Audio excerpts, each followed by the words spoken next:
Sorry there, James. Can I interrupt you there for a second? Yeah, no problem. You're one of the team leads again this year now for the Games Jam. What is your game concept this year? This year's games concept is the game is called Return to Me, and it's basically you start off as a snake on the first level. The object of the game is to progress through each through an entire world, where it's kind of circular, where you go through the entire world and you return back to your starting point.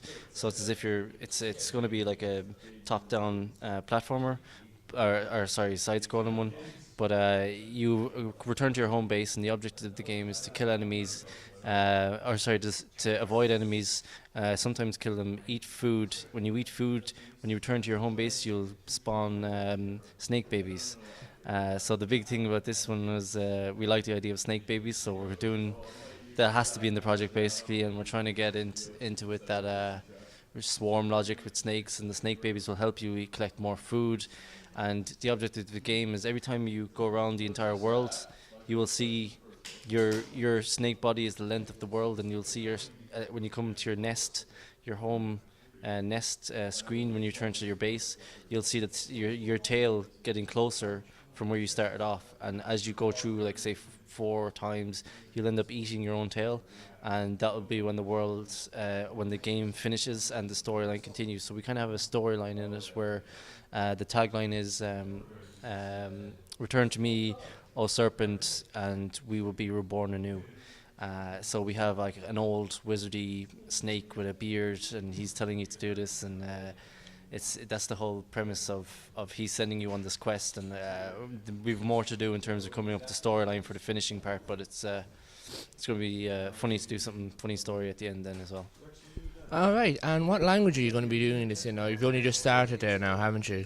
Yeah, we've kind of set down what framework we're going to be in, so we're going to be targeting the Windows Phone 7 using C#, and that's going to be everything we're doing. We're using it's good for this one now because we have a lot of programmers on this team. We're going to be using things like source control and SVN to control programming, and we have 2 artists and a lot of programmers. We've got 5 programmers, so it's kind of going to be tricky to kind of keep them all in gear, you know.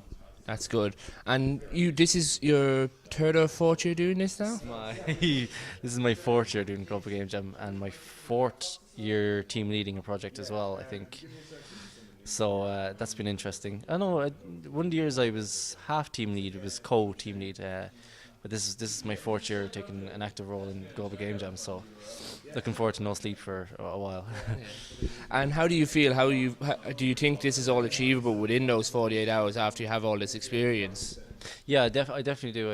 I think we have the team for it, and our programmers are really good, and what we need to get down is kind of the essence of the game and what it's going to look like. So next thing I want to get done is the mission statement for the game. If I'm pitching it to a customer, what they're going to think of this mission statement, our essence, and our art style, and that like that. But the programmers, we spent a really long. We're only starting to our first sprint now. We spent an extra long time planning because we have so many programmers. Because I wanted to get these key ideas down before we started into it and lost direction. So we're aiming to get a 4-hour prototype done, and then for our first sprint, and hopefully we'll have something working then, and maybe have a device to work that on as well. Well, that's great. Thanks very much, James. Can't wait to get an update later. Cheers.